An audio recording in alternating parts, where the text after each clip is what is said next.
Hello friends, मैं doctor Kamlesh अरोड़िया आपका स्वागत करता हूँ। यूनिट 2 रेशियो एनालिसिस के चैप्टर्स में आज हम 10वां लेक्चर लेने जा रहे हैं और लेक्चर 10 में आज हम एक और नया सम सॉल्व करेंगे। और हमारे जो प्रीवियस वीडियोस की बात करें तो इसमें भी हमने बहुत सारा सम सॉल्व किया है और जो भी चैप्टर्स की इंफॉर्मेशन थी उनके बारे में भी डिस्कशन कर दिया है। तो आज एक और नया सम ले रहे हैं आपकी प्रैक्टिस की दौर पे। तो सबसे पहले स्टेटमेंट देखा जाए तो find out the following ratio from the balance sheet of Jigar limited as on 31 March 2013 and additional detail given to you. तो ये 1 to 8 नंबर तक आपको जो भी रेशियोज दिख रहे हैं वो आपको सॉल्व करना है, ठीक है। और एक बैलेंस शीट भी हमें दिया हुआ है और साथ में एडिशनल इंफॉर्मेशन दिया है। एडिशनल इंफॉर्मेशन देख लेते हैं क्या दिया है इसमें। तो cash sales is a 20% of total sales, यानी कैश सेल्स और टोटल सेल्स के रेशियोज बताया है। स्टॉक ऑन 1/4/2012 इज 1,25,000, यानी 1/4/2012 यानी वो आपका ओपनिंग स्टॉक दिया है आपको। डेटर्स रेशियोज दे दिया है, डेटर्स रेशियोज का आंसर दे दिया है हमें। ग्रॉस प्रॉफिट बताया है कि 40% ऑफ द सेल्स है। नेट प्रॉफिट जिसमें हमें बिफोर इंटरेस्ट एंड टैक्स वो दिया है 250 and the rate of taxation दिया है 50% और वर्किंग डेज लेना है हमें साल के 360। तो ये जो भी इंफॉर्मेशन है उनका यूज करके हमें जो रेशियोज बताए वो कैलकुलेट करने हैं। तो देख रहे हैं सबसे फर्स्ट रेशियोज हमारा क्या है। तो देखो सबसे फर्स्ट रेशियो है हमारा स्टॉक टर्नओवर रेशियो। ओके, चलो अब स्टॉक टर्नओवर रेशियोज की फॉर्मूला बताए तो क्या है आपकी COGS डिवाइडेड बाय आपको लिखना है एवरेज स्टॉक। अब बात रहती है COGS की, तो COGS आपको दिया है। तो देखो कहीं पे COGS नहीं दिया है, चलो नहीं दिया है तो you have to calculate it, आपको उसकी कैलकुलेशन करनी होगी। तो COGS की कैलकुलेशन में हमें दो फॉर्मूलाज पता है, सेल्स माइनस ग्रॉस प्रॉफिट, ठीक है। और दूसरी एक फॉर्मूला है COGS की, opening stock plus purchase minus closing stock, ठीक है, ये फॉर्मूला है। चलो अगर आपको ये जो सेकंड फॉर्मूला का यूज करना है तो आपके पास ओपनिंग स्टॉक होना चाहिए, तो दिया है हमें। क्लोजिंग स्टॉक तो वो भी बैलेंस शीट में है हमारे पास। परचेज तो देखो हमारी जो भी एडिशनल इंफॉर्मेशन है इसमें कहीं परचेज का कोई जिक्र किया नहीं है और ऐसी कोई इंफॉर्मेशन भी नहीं है जिससे हम परचेज डायरेक्टली कैलकुलेट कर सके। तो कुल मिला के बात ये होती है कि आपकी जो सेकंड फॉर्मूला है वो फ्लॉप रहेगी, हम उससे COGS फाइंड नहीं कर सकते। चलो कोई दिक्कत नहीं। अब फर्स्ट फॉर्मूला देख रहे हैं वो है COGS equal to sales minus gross profit. चलो इसमें ग्रॉस प्रॉफिट का रेट दे दिया है, वो बताया कि 40% ऑन सेल्स है, यानी सेल्स के 40% लेने। तो कुल मिला के बात ये हो कि अगर हमें जो सेल्स मिल जाए तो ग्रॉस प्रॉफिट तो हमें मिलने वाला है।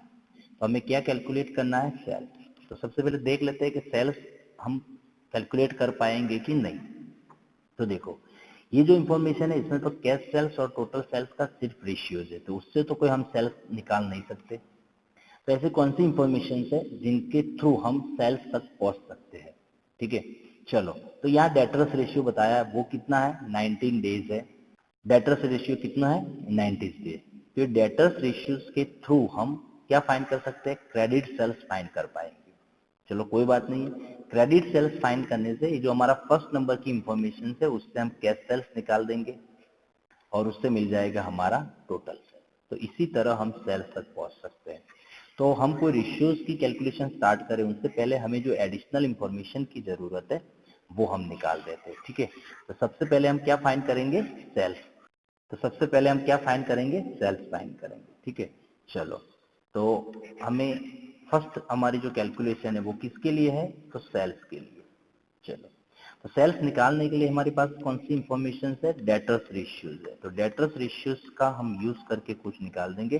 डेटर्स रेशियोज की फॉर्मूलाज है डेटर्स प्लस बिल्स रिसीवेबल और डिनोमीटर में हमें लिखना है क्रेडिट सेल्स, मल्टीप्लाई करेंगे हम डेज ऑफ द ईयर, ठीक है। चलो ये हो गया।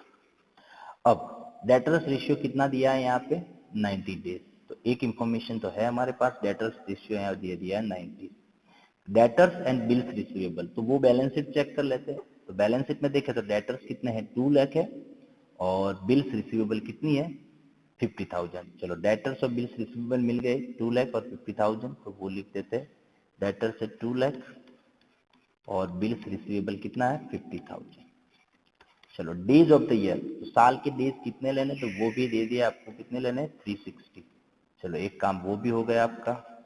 अब बात रही क्रेडिट सेल, तो वो तो हमें फाइंड करना है, वो नहीं दिया है। अब क्या करेंगे, क्रेडिट सेल्स को इक्वल टू के ऑपोजिट में ले जाएंगे, तो वो हो जाएगा क्रेडिट सेल जो मल्टीप्लीकेशन में चले जाएगा।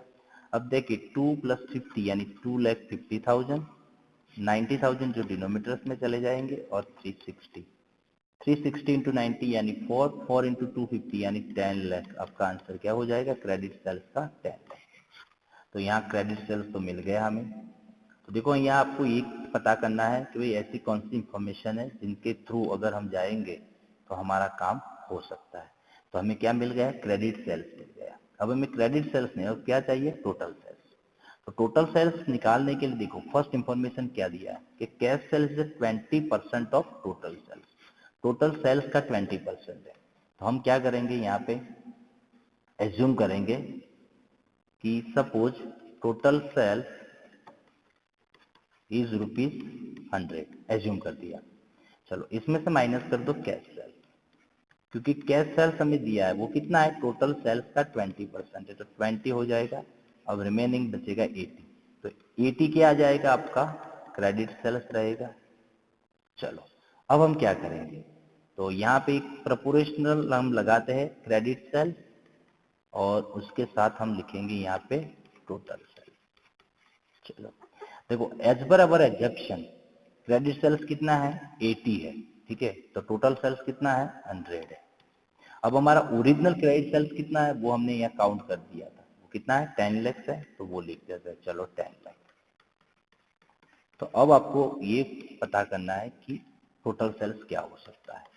तो 10 लाख मल्टीप्लाई क्या होगा 100 होगा और 80 डिनोमिनेटर्स में चले जाएंगे, तो आपका आंसर आने वाला है 12,50,000। ये क्या हो गया, आपका टोटल सेल्स मिल गया। तो इसी तरह आपको टोटल सेल्स निकालना होता है।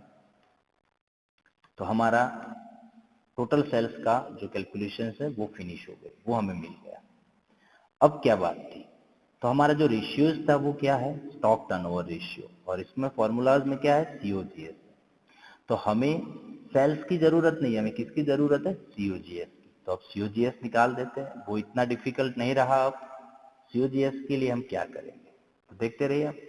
तो simple COGS is equal to, हम यही फॉर्मूलाज का यूज कर देंगे, सेल्स माइनस ग्रॉस प्रॉफिट, क्योंकि वो दोनों इंफॉर्मेशन हमारे पास है। सेल्स जो अभी भी हमने कैलकुलेट किया वो दिख रहा है आपको, ऊपर ही लिखा है 12,50,000। बात रही ग्रॉस प्रॉफिट की, तो ग्रॉस प्रॉफिट कितना बताया हमें, तो वो लेना है आपको 40% ऑफ सेल्स का 40% लेना है। तो सेल्स कितना है 12,50,000 से और उनका 40%। अब क्या होगा देखो, 12,50,000 माइनस 12,50,000 का 40%, यानी वो आंसर होगा आपका 5 लाख। 1250 में से 5 लाख निकाल देंगे तो सीओजीएस आपका मिल जाएगा 7,50,000, ठीक है। तो ये आंसर हो गया आपका। सिमिलरली सीओजीएस आपको कितना मिल गया, 7,50,000। वो इतना डिफिकल्ट नहीं रहा। सबसे इंपॉर्टेंट चीज थी कि आपको स्टार्ट कहाँ से करना है वो आपको पता चलना चाहिए। तो सीओजीएस मिल गया। तो अब हमारा जो फर्स्ट रेशियो है वो निकालते हैं। कौन सा था फर्स्ट रेशियो, तो वो है स्टॉक टर्नओवर रेशियो, ठीक है। चलो तो हम लिखेंगे सबसे पहले स्टॉक टर्नओवर रेशियो। तो स्टॉक टर्नओवर के रेशियोज की फॉर्मूला लिखे, तो सबसे पहले सीओजीएस, डिनोमिनेटर में हमें लिखना है एवरेज स्टॉक।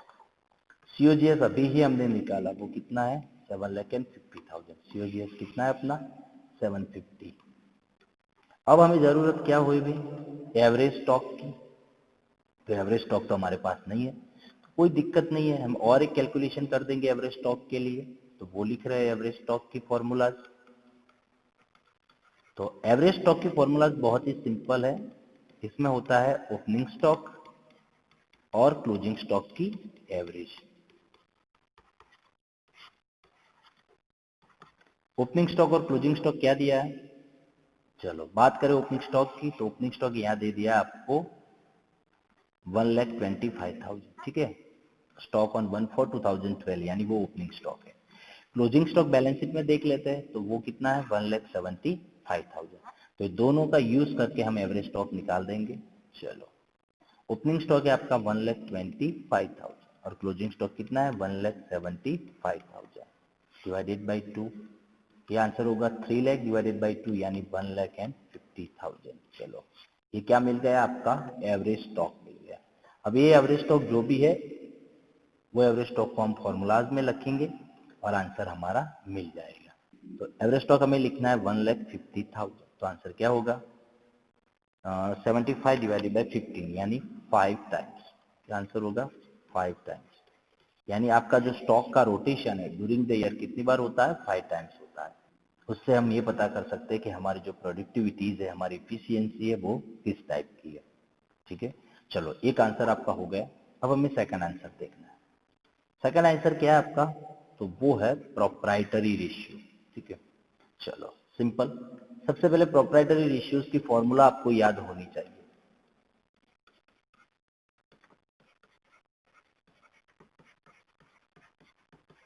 तो प्रोप्राइटरी रेशियोज की फॉर्मूलाज है आपका प्रोप्राइटरी फंड,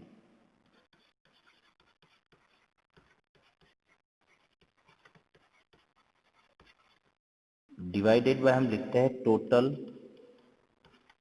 रियल असेट्स, ठीक है, और इंटू 100 भी कर सकते हैं, नहीं भी कर सकते, कोई प्रॉब्लम नहीं है। परसेंटेज में अगर आंसर लिखना है तो मल्टीप्लाई 100 कर देंगे। चलो, और प्रोप्राइटरी फंड को हम दूसरे किस नाम से पहचान सकते हैं, तो वो है आपका ऑनर्स फंड।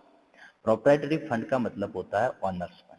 अब मैं बताऊं कि ऑनर्स फंड में कौन सी पर्टिकुलर्स हमें इंक्लूड करनी है। तो इसमें होती है बोथ टाइप ऑफ कैपिटल्स आ जाती है, आपके रिजर्व एंड सरप्लस आ जाते हैं, और इसमें से अगर कोई फिक्टिटियस असेट्स है तो वो हमें सब्सट्रैक्ट करनी होती है, ठीक है। तो बैलेंस शीट देखते हैं कि प्रोप्राइटरी फंड यानी ऑनर्स फंड में आए ऐसी कौन सी पर्टिकुलर्स वहां पे है।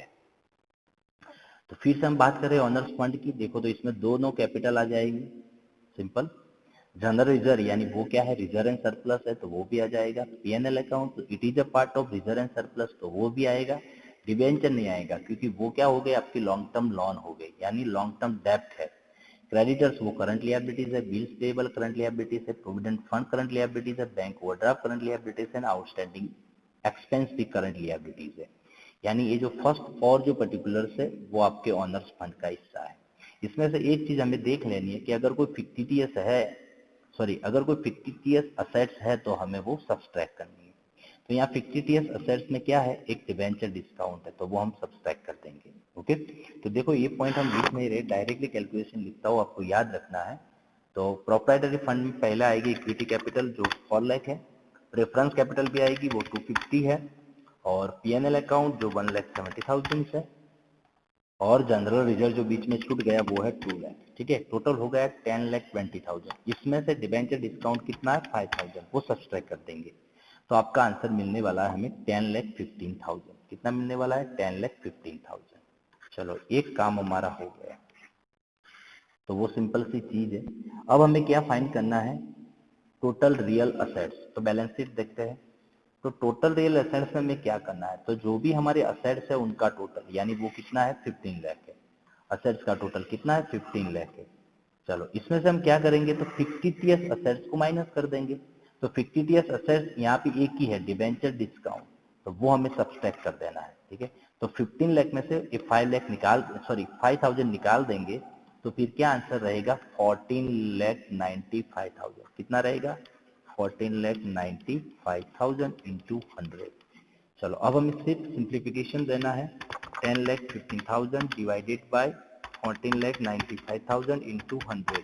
तो आपका आंसर आ रहा है 67.89%। क्या आंसर आएगा 67.89%।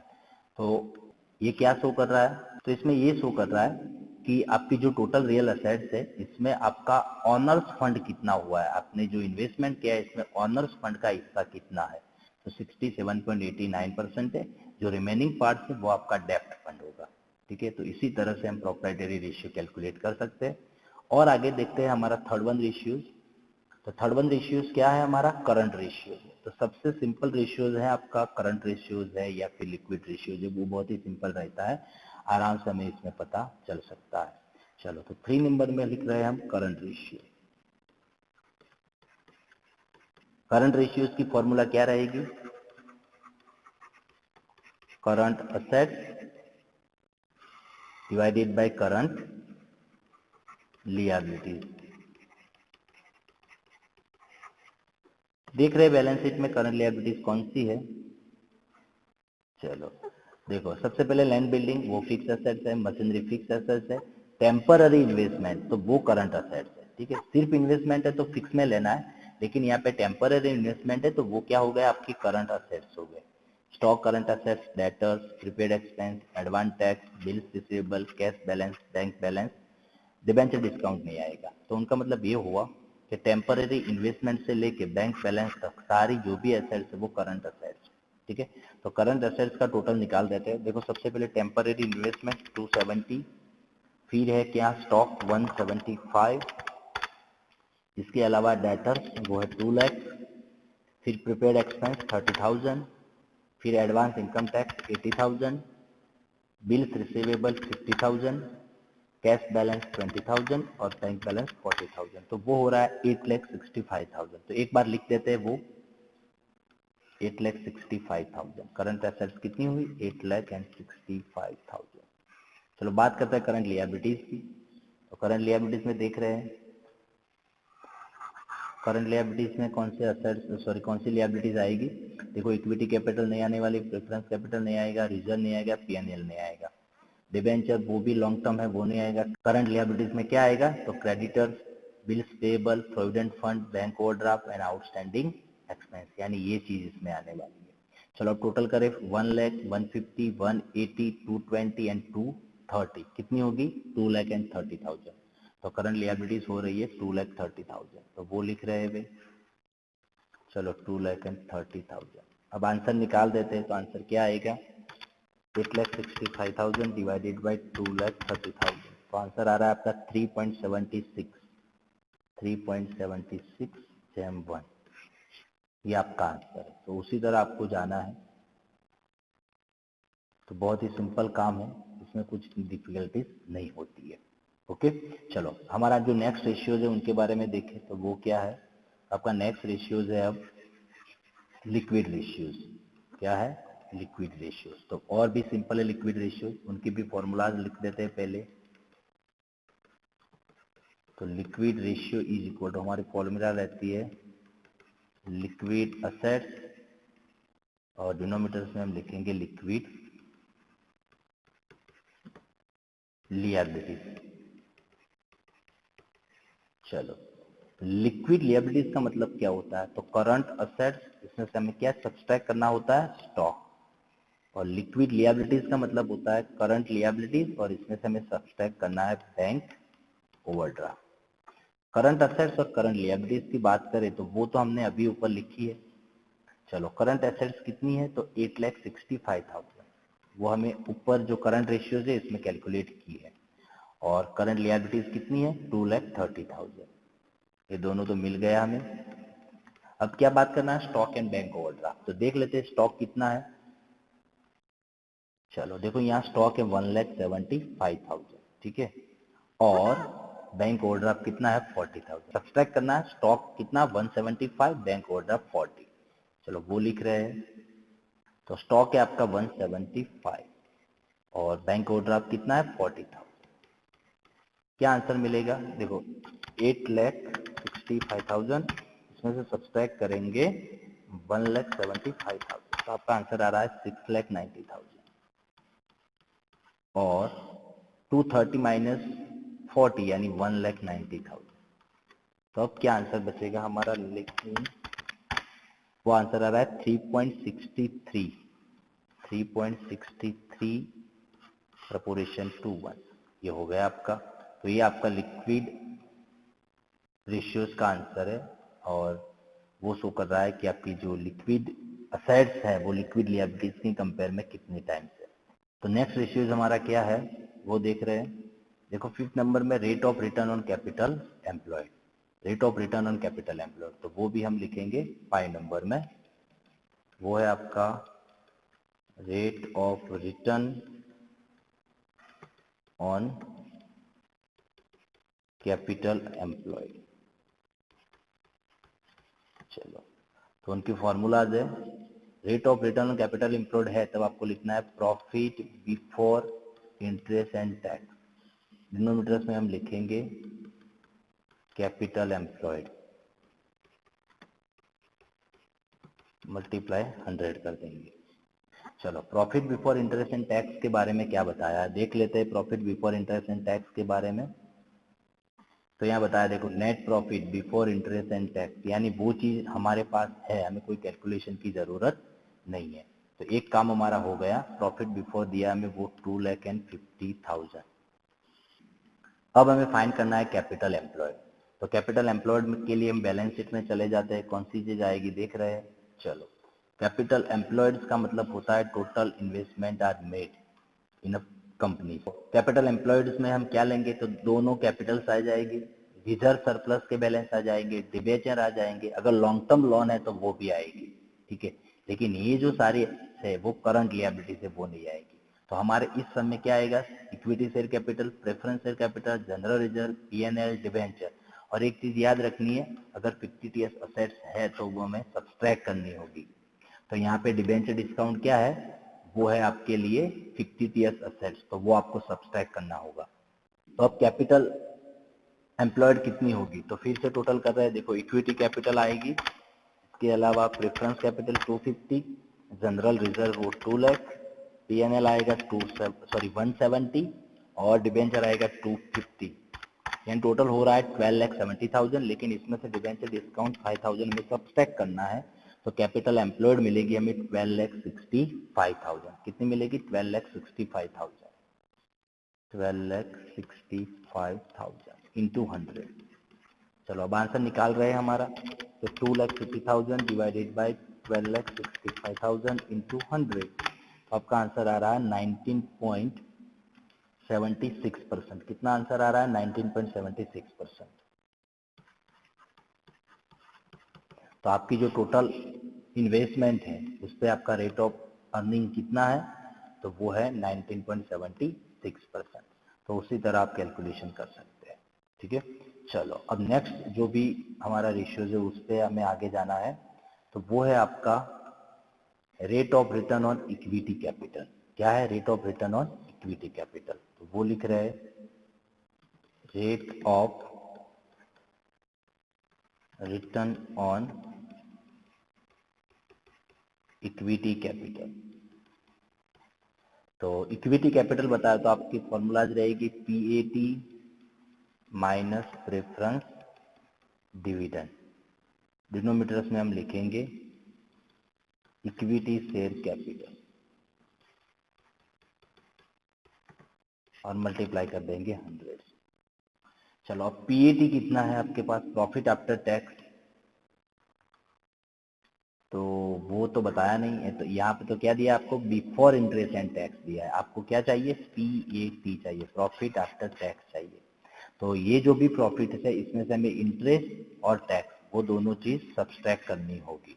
तो सिंपल है, उतना कुछ इसमें डिफिकल्टीज वाली चीज नहीं है, कोई दिक्कत नहीं, हम आंसर निकाल देते हैं। चलो, तो उसके लिए चले जाते हैं। सबसे पहले हम लिख देते हैं यहाँ पे profit before interest and tax, वो कितना है 250, वो तो अभी अभी हमने लिखा। हमें चाहिए पीएटी, तो पीएटी लेना है तो सबसे पहले हम माइनस इसमें से सब्सट्रैक्ट करेंगे इंटरेस्ट ऑन डिबेंचर। अब देखो, डिबेंचर है कितना, तो वो है 250 और रेट कितना है 8%, तो 2,50,000 इंटू 8%, तो आपका रेट इंटरेस्ट कितना मिलेगा आपको 20,000। इंटरेस्ट कितना मिलेगा 20। चलो, ये 20 निकालो तो यहाँ बचेगा 230, और ये 230 क्या आएगा, इसमें से इंटरेस्ट निकल गया तो ये बचा प्रॉफिट बिफोर टैक्स। अब इसमें से टैक्सेस भी निकाल दो, और रेट ऑफ टैक्सेस कितने हैं, अब टैक्सेस भी सब्सट्रैक्ट करो, तो रेट ऑफ टैक्सेस कितना है, तो वो है 50%। ठीक है, यहाँ बताया आपको साफ साफ कितना है 50%। ओके। तो 50% के हिसाब से कैलकुलेट करें तो आधा हो जाएगा 1,50,000, ये मिल गया 1,50,000। और ये क्या हुआ आपका PAT यानी प्रॉफिट आफ्टर टैक्स। चलो प्रॉफिट आफ्टर टैक्स मिल गया हमारा और वो कितना है 1,15,000। अब बात रही प्रेफरेंस डिविडेंड की, तो उसके लिए बैलेंस शीट में जाना होगा।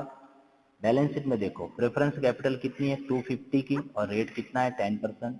तो 250 का 10% रेट करेंगे तो डिविडेंड क्या मिलेगा हमें 25,000। कितना मिलने वाला है 25,000। तो चलो प्रेफरेंस डिविडेंड मिल गया है 25,000। और बात रही इक्विटी शेयर कैपिटल, तो इक्विटी शेयर कैपिटल कितनी है तो वो बता दिया है 4 लाख है। कितनी है 4 लाख। चलो ये हो गया आपकी इक्विटी कैपिटल 4 लाख और मल्टीप्लाई 100 तो आपको करना है। चलो 1,50,000 में से 25,000 को सब्सट्रैक्ट करो और 4 लाख से डिवाइड करो, 100 से मल्टीप्लाई करो तो आपका आंसर आ जाएगा 22.5%। कितना आ जाएगा 22.5%। तो ये आपका आंसर है। अब नेक्स्ट जो भी रेशियोज है उस पर चलते हैं। नेक्स्ट रेशियोज है हमारा 7 नंबर में लिखना है नेट प्रॉफिट रेशियो। तो बहुत ही सिंपल रहता है उसकी कैलकुलेशन। तो इसमें हमें लिखना है नेट प्रॉफिट। आपको ये याद रहना चाहिए नेट प्रॉफिट यानी इसमें क्या लेना होता है PAT डिवाइडेड बाय सेल्स और 100 से मल्टीप्लाई कर देना है। चलो नेट प्रॉफिट यानी PAT वो कितना है तो अभी हमने कैलकुलेट किया, दिख रहा है आपको ऊपर 1,15,000। और सेल्स तो हमने सेल्स आगे कैलकुलेट कर दिया था। सेल्स क्या मिला था हमें टोटल सेल्स मिला था, देखो ये रहा टोटल सेल्स। वो कितना है आपका 12,50,000। ये आपका टोटल सेल्स है 12,50,000। तो वो लिख देते हैं 12,50,000 और 100 से मल्टीप्लाई। तो अब आंसर क्या होगा 1,50,000 डिवाइडेड बाई 12,50,000 इंटू 100 यानी वो आंसर है 9.2%। कितना आ रहा है 9.2%। तो ये आपका आंसर है नेट प्रॉफिट रेशियोज। तो बहुत ही सिंपल सी कैलकुलेशन है उनकी भी और वो आपकी सेल्स पे कमाई कितनी है वो शो कर रहा है। अब हमें देखना है और जो नेक्स्ट रेशियोज है हमारा वो नेक्स्ट रेशियोज है आपका क्रेडिटर रेशियोज। ठीक है चलो उनकी भी कैलकुलेशन कर रहे थे। 8 नंबर में आपको फाइंड करना है क्रेडिटर्स रेशियो। तो उतना डिफिकल्ट नहीं है। देखो क्रेडिटर्स रेशियोज में क्या लिखेंगे हम, तो creditors plus bills payable, denominators में हमें लिखना है क्रेडिट परचेज और साथ में लिखेंगे डेज ऑफ द ईयर। चलो क्रेडिटर्स और बिल्स पेएबल तो वो बैलेंस शीट में से आपको मिल जाएगा।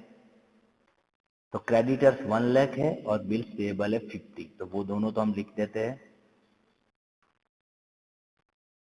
क्रेडिटर्स कितने हैं 1 लाख और बिल्स पेएबल है 50।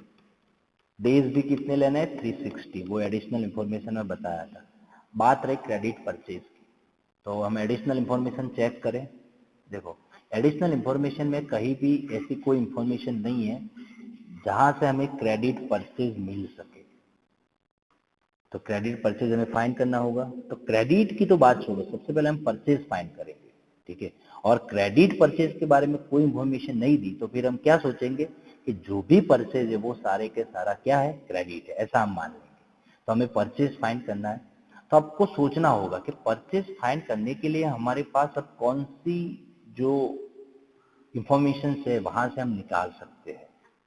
तो एक चीज बताओ कि COGS का हम यूज करेंगे। क्यों COGS का यूज करेंगे, देखो उनकी फॉर्मूला है ओपनिंग स्टॉक प्लस क्या है परचेज माइनस क्लोजिंग स्टॉक, ये फॉर्मूलाज है आपकी। अब बात रही COGS, तो वो तो हमारे पास है जो हमने कैलकुलेट कर दिया था। COGS कितना था वो है 750। ठीक है यहाँ लिखा हुआ है। चलो तो COGS मिल गया आपका 750। बात रही ओपनिंग स्टॉक की, तो वो हमें एडिशनल इंफॉर्मेशन में बताया ओपनिंग स्टॉक वो कितना है 125। तो एक और इंफॉर्मेशन भी हमें मिल गई ओपनिंग स्टॉक की 125। बात रही परचेज की, तो वो हमें काउंट करना है और क्लोजिंग स्टॉक। तो क्लोजिंग स्टॉक बैलेंस शीट में देख लेते हैं। तो क्लोजिंग स्टॉक बैलेंस शीट में कितना है 175 है। तो 175 आपका क्लोजिंग स्टॉक है। तो ये भी मिल गया हमें। चलो अब क्या करेंगे, देखो 750 125 इसमें से सब्सट्रैक्ट हो जाएंगे और 175 इसमें ऐड हो जाएंगे। यहाँ क्या बचेगा, परचेज। तो अब हम लिखेंगे कि परचेज इज इक्वल टू क्या होगा, 750 माइनस 125, 7,50,000 माइनस 125 प्लस 175, तो आपका आंसर होने वाला है परचेज का 8 लाख। क्या होगा परचेज का आंसर, 8 लाख। तो ये आपका परचेज मिल गया आपको। अब काम हमारा आसान हो गया, परचेज की जो जरूरत थी वो हमें मिल गया। अब दूसरी चीज कि हमें परचेज की जरूरत नहीं, हमें जरूरत किसकी है, क्रेडिट परचेज की जरूरत है। लेकिन यहाँ क्रेडिट परचेज के बारे में कोई बताया नहीं है, तो हम जो हमने परचेज फाइंड किया वो क्रेडिट है ऐसा हम मान लेंगे। ठीक है, चलो अब क्या होगा, 1,50,000 इंटू 360 डिवाइडेड बाय होगा 8 लाख। तो आपका आंसर आ रहा है 67.5 डेज। यानी ये क्या शो कर रहा है, तो आपने जो भी क्रेडिट परचेज की है उनका पेमेंट आप 67.5 यानी 67 डेज में कर रहे हैं। और आपकी जो लिक्विडिटी कैसी है वो भी आप पता लगा सकते हैं। तो इसी तरह कोई भी रेशियोज हम कैलकुलेट कर सकते हैं। इसमें दो ही चीज इंपॉर्टेंस है। पहली चीज ये है कि आपको फॉर्मूलाज याद होनी चाहिए, और दूसरी चीज ये इंपॉर्टेंट है कि आपको सम कहाँ से स्टार्ट करना है वो आपको पता रहना चाहिए। ठीक है, तो और एग्जाम्पल्स के लिए हमारी नेक्स्ट वीडियोस को आप देखते रहिए। आज के लिए बस उतना ही, थैंक यू।